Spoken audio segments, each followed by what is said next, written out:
Le football va très très vite. Je vous retrouvais dans la dernière vidéo pour vous évoquer quelque chose de formidable pour la RDC, pays africain qui réalise quelque chose de fou, littéralement historique pour eux, qui est à deux doigts de se qualifier pour la Coupe du Monde. Aujourd'hui, on va parler de quelque chose d'autre, beaucoup moins positif forcément. Bon, on va quand même évoquer de la positivité parce qu'il y a deux équipes dont j'ai envie de parler dans cette vidéo, l'Italie et la Norvège, et évoquer en fait la chute sans fin de l'Italie. Très honnêtement, les gars, on est et logiquement sur la plus grosse crise de la sélection italienne depuis très longtemps. Je pense que c'est facilement la plus grande crise du football italien au XXIe siècle. On parle d'une équipe qui est mythique, qui est légendaire. J'ai vu d'ailleurs un Italien qui a commenté ma dernière vidéo qui a dit: je vais regarder le match de la RDC. Le gars, il s'est posé littéralement le dimanche et il s'est dit: tranquillement, je vais me poser devant Nigeria, RDC alors qu'il est italien, tellement ce qu'a montré son équipe ne lui allait pas. Et parlons-en un petit peu. La chute de la sélection italienne, comment tout ça c'est possible? Qu'est-ce qui se passe? Alors, on va évidemment féliciter la Norvège, il n'y a pas de problème là-dessus. Je tiens également à vous dire, les gars, que nous sommes dans la fin de ces qualifications à la Coupe du Monde. On va normalement avoir toutes les réponses dans quelques heures par rapport à la zone européenne. Pour la zone Afrique, c'est globalement fait. On a tous les qualifiés africains, on a la RDC qui va probablement se qualifier, on verra en mars avec les barrages intercontinentaux pardon. Concernant l'UEFA, on a des premiers qui attendent d'être faits. Suisse, normalement, face au Kosovo. Kosovo qui pourrait terminer, enfin qui, je pense, terminera deuxième. On aura Danemark ou Écosse, ça fait deux. Espagne ou Turquie, bon, normalement ce sera l'Espagne, ça fait trois.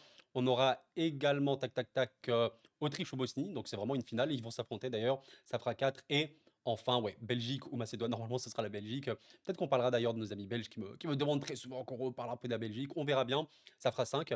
5 qualifiés d'office. Je tiens quand même à vous faire une petite parenthèse sur cet aspect des éliminatoires de l'Europe. On va en parler un petit peu après, d'accord? Parce qu'il y a beaucoup de choses à comprendre. Enfin, c'est pas très dur, mais comment se passent les barrages européens? Vous allez voir, c'est pas très compliqué. Mais d'abord, les gars, il faut parler clair, il faut parler simple. Le football italien est dans une crise sombre. Il n'y a pas de débat là-dessus. Et on est très, très, très, très loin. Ça, c'est très souvent ce qu'on me dit quand on parle de l'Italie, même, vous savez, dans ma vie, quand on parle un petit peu, vous savez, des sélections ou quoi. L'Italie était une équipe. J'ai pas besoin d'expliquer à quel point elle était mythique, hein. D'ailleurs, pas qu'au début du XXIe siècle, même dans les années 80, et cetera. Elle a même remporté parmi les premières coupes du monde, d'accord? Mais on est passé, vous savez, de toutes les légendes, les Buffon, les Maldini, les Nesta, tout ce que vous voulez, machin, à une équipe qui, pour beaucoup, ne fait pas vibrer sur le papier. Et en fait, je pense que la réflexion de base primaire, mais attention, hein, ça fait pas tout, à avoir concernant l'Italie, c'est que sur le papier, peut-être que c'est moins, claquant qu'à une époque. C'est aussi, peut-être, je pense, une vérité. Vous savez, très souvent, les gens, ils aiment bien faire cet exercice-là, et je le comprends parce que j'aime beaucoup aussi le faire un 11 de légende. En fait, il y a un truc qui est très, très choquant, c'est que l'Italie, alors on sait que globalement, c'était pas non plus, vous savez, les attaquants, les joueurs offensifs les plus choquants de l'histoire du football. Bon, même si évidemment, il y en a eu un, notamment Del Piero, il y a pas de problème, Baggio, s'il vous plaît, évidemment, bien sûr. Mais quand on voyait notamment certains noms dans la même équipe, il y avait Buffon. Alors, ils ont un grand gardien, l'Italie actuellement, heureusement, il leur reste quand même ça. Cannavaro, Baresi, là on parle de légende. Et vous savez, à l'époque, la Serie A, petit cours peut-être pour ceux qui suivent vraiment, vraiment pas la Serie A à l'époque, que je n'ai pas connu non plus dans son âge de gloire. Bon, j'étais jeune, on va dire que je connais surtout l'histoire. C'était largement le meilleur championnat d'Europe, hein, franchement, le meilleur championnat du monde. Il y avait toutes les plus grandes légendes à un moment qui sont passées par le championnat italien. Cannavaro, Baresi, Maldini, Pirlo, Totti, s'il vous plaît. Là, on est vraiment sur des légendes, légendes, légendes, plus, plus, plus. Alors, je suis pas en train de dire à cette pauvre sélection italienne actuellement, ouais, soyez tous des légendes. Il y a des bons joueurs. Dans l'absolu, prenez par exemple Pio Esposito, qu'on a découvert avec l'Inter à la Coupe du Monde des clubs, très très jeune. Peut-être que c'est l'avenir, le futur du football italien, on verra bien. Et je pense que offensivement parlant, c'est pas comme si il manquait de munitions. Barella, ça reste un joueur de très très haut niveau, très complet, évidemment, dans le dernier tiers qui est important. Di Marco, offensivement, je ne parle pas défensivement, offensivement parlant, purement et simplement, Di Marco, il y a beaucoup d'équipes qui aimeraient l'avoir. Offensivement parlant, là j'entends bien. Quand tu prends Bastoni par exemple, alors qui a fait une erreur face à la Norvège, qui a un peu le tollé de la défense, mais je trouve quand même que c'est plutôt vous savez, un défenseur moderne, défenseur de relance, de percussion et de construction.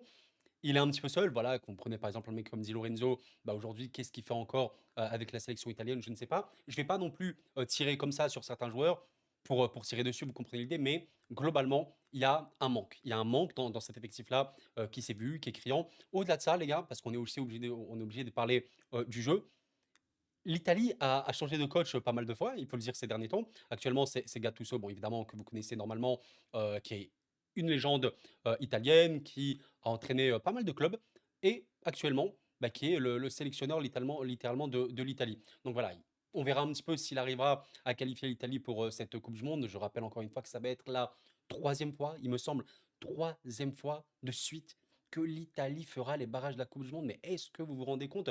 Sélection italienne, 4 coupes du monde, je ne sais pas combien d'euros, largement, sans débat, une des plus grandes sélections de l'histoire du football à diverses époques, plein d'époques différentes.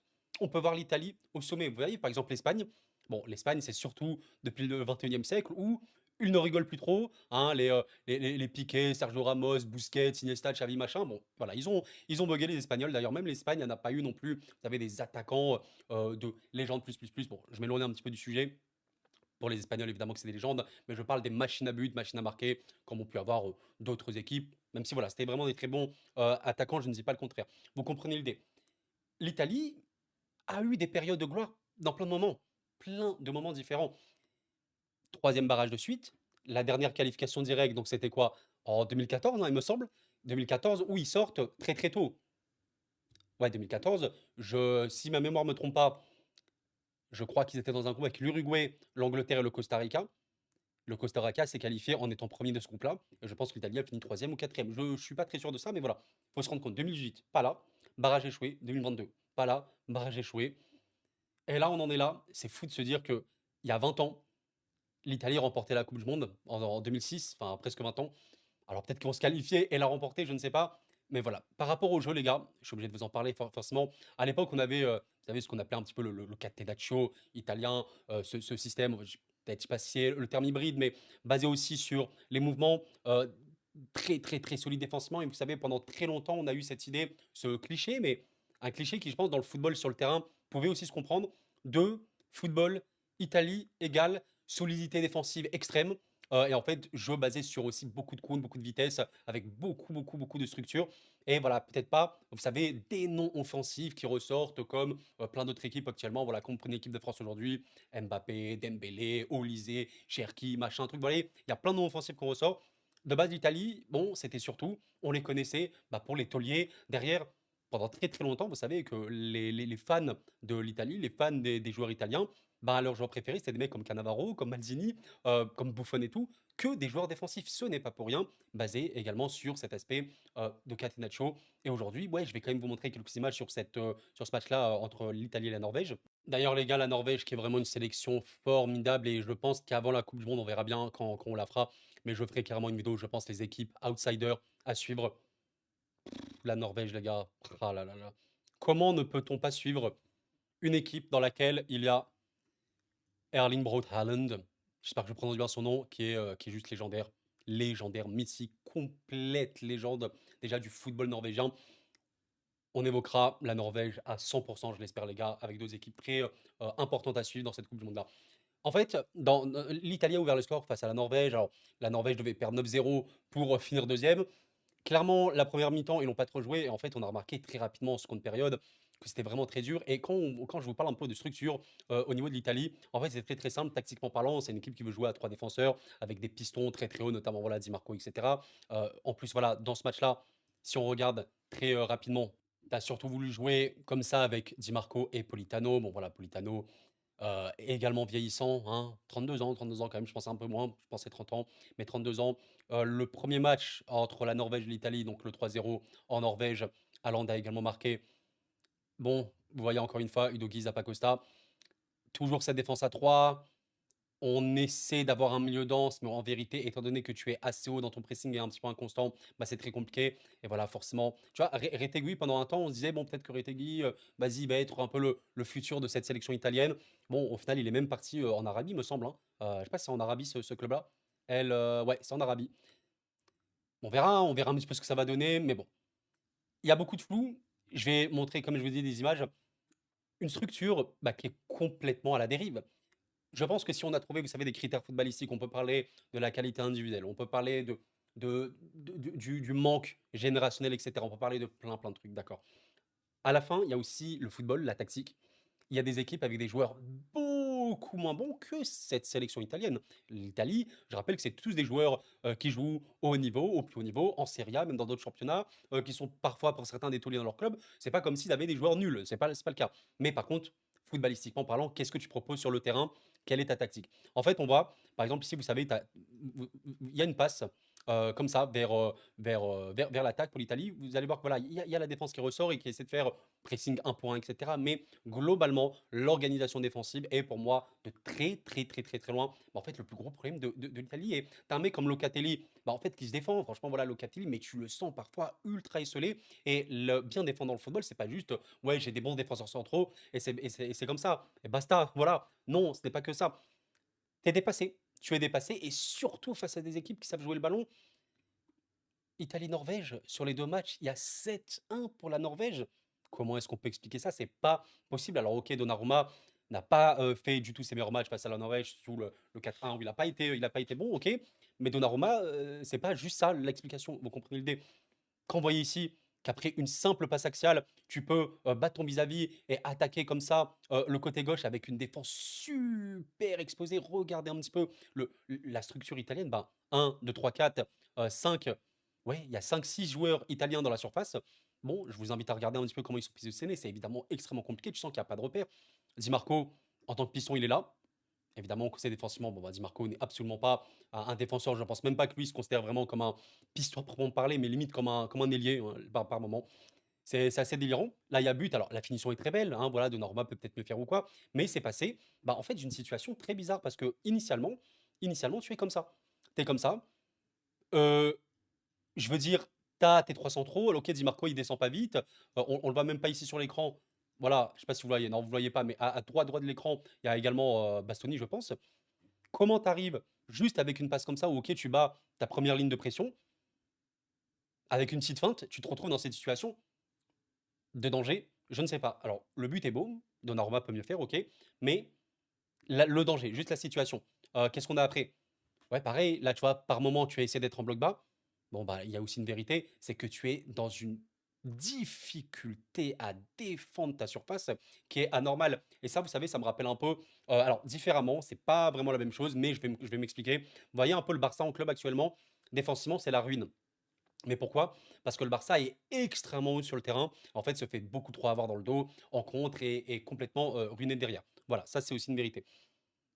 L'Italie, quand je vous dis que ça me rappelle un peu le Barça, c'est que l'Italie aime être haute sur le terrain. D'ailleurs, au niveau de la possession, c'est comme une équipe en Europe qui a beaucoup la possession, euh, qui aime presser, mais en fait, ne presse pas très bien. Et quand elle doit être basse sur le terrain, où elle n'a pas trop l'habitude, en fait, juste, je vous invite à regarder un moment, ça se voit. Quand vous voyez littéralement Di Marco qui est sur Bastoni, le mec est littéralement avec Bastoni, il est sur la même zone, Haaland est derrière, tranquille. Il y a réellement un problème de défense basse et de défense de surface absolument dingue. Locatelli il est ici, Barella est là, mais au final, tellement de joueurs facilement qui peuvent être trouvés dans cette défense. Ici, je vous laisse regarder un petit peu le mouvement d'Haaland.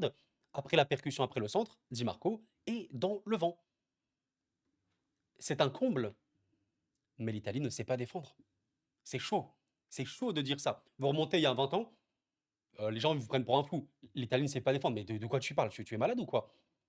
Actuellement, l'Italie, en tout cas, quand elle doit défendre bas, quand elle est plus avec cette pression-là, elle ne peut plus défendre. Et quand tu as un mec comme Haaland qui peut toucher ce genre de ballon, évidemment que c'est terminé. C'est c'est dur. C'est très, très, très dur. Une des organisations absolues, complètement absolue, défensivement. Offensivement parlant, je vais pas dire que non plus c'est les foudres de guerre ultime. C'est pas la meilleure équipe offensive du monde. Je considère qu'offensivement, ils ont quand même de la qualité, ils peuvent bien centrer, il y a des petites combinaisons, c'est OK. Pour moi, c'était pas non plus offensivement où c'est la ruine.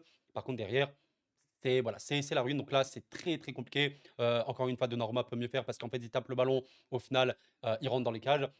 Le troisième but, avec quelques erreurs, par exemple ici Bastoni, qui est très très bon, hein, mais qui aime la relance et qui aime les relances risquées. Bon, quand il y a une interception comme ça, comment tu réagis dans les contre ou quoi? Je pense que l'Italie est franchement en Europe, même dans le monde, hein, une des équipes de football qui a le plus de mal à gérer la pression adverse. S'il y a une équipe qui presse énormément, c'est extrêmement dur pour eux. Et les pertes basses. Par exemple, là, il y a une perte basse. C'est ultra compliqué pour l'Italie d'exister dans ces moments-là. Et surtout avec des mecs comme Haaland, nous, ça, tout ce que vous voulez, machin. Là, Di Marco, encore une fois, bah, évidemment qu'il est très, très, très, très en retard. Personne ne peut se réorganiser. Alors que de base, l'action, voilà, la perte basse, elle est là. Tu peux imaginer des retours ou quoi. Mais en fait, Haaland se fait beaucoup trop facilement oublier. Tu reviens parfois trop lentement. Et c'est beaucoup trop facile pour lui de terminer l'action ici. Ouais, une équipe d'Italie qui se met en danger toute seule, mais qui globalement ne défend pas bien. Même là, vous voyez, il n'y a pas eu but sur cette action-là. Quand tu vas en plus là sur le papier, bon, tu dis ça passe. On voit la ligne de 4, ok, avec voilà, Bastoni, là, vous voyez le bout de la main qui donne un petit peu ses consignes. On voit la ligne de 3 et on voit la pression un petit peu des attaquants. Ok, mais un long ballon. Et tu te retrouves dans ce genre de situation avec, bah, encore une fois, Di Marco. Di Marco qui a un point faible défensif absolument extrême, hein, ça, il faut pas le nier. Autant Di Marco, offensivement, pour le danger qu'il peut apporter par ses passes, par voilà, ses tirs, etc., il n'y a aucun problème.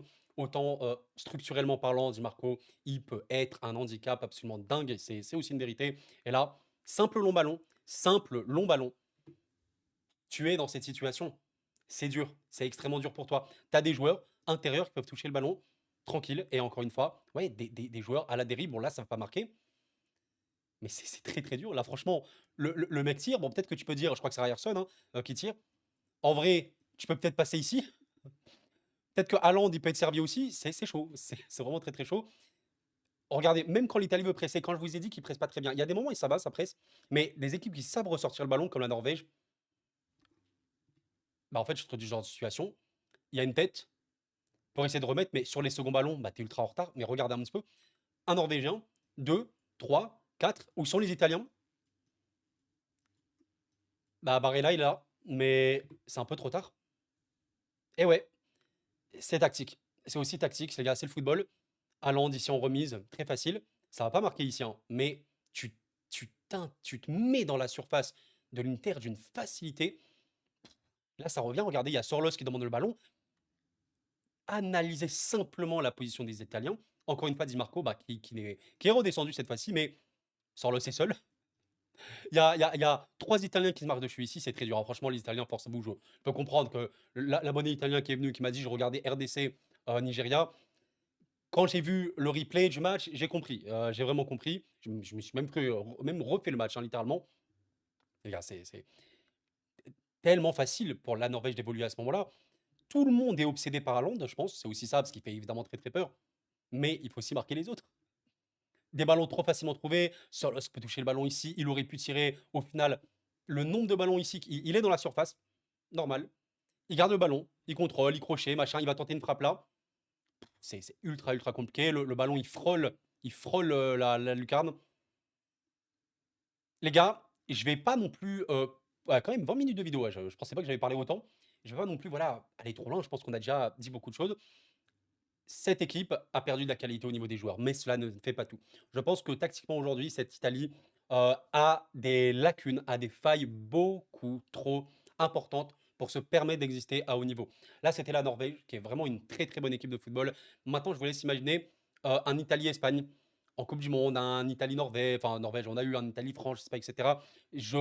Ça peut être un carnage. Surtout si l'Italie a cette optique de jouer le ballon et essayer de presser, mais comme ne le fait pas très bien, ça peut vraiment être, vous savez, cette idée de bah, tu vas te faire rouler dessus. Et vous savez, ça me rappelle un petit peu, par exemple, PSG Inter. Pourquoi je pense à PSG Inter? Parce que bah, il y a notamment Di Marco qui joue à l'Inter. Et l'Inter aime presser, pressing tout terrain, etc. C'est ultra, ultra dense. Mais quand tu as une équipe qui sait bien relancer le ballon, comme le PSG par exemple, ça a été bah, une boucherie sans nom. On a rarement vu l'Inter se faire autant rouler dessus.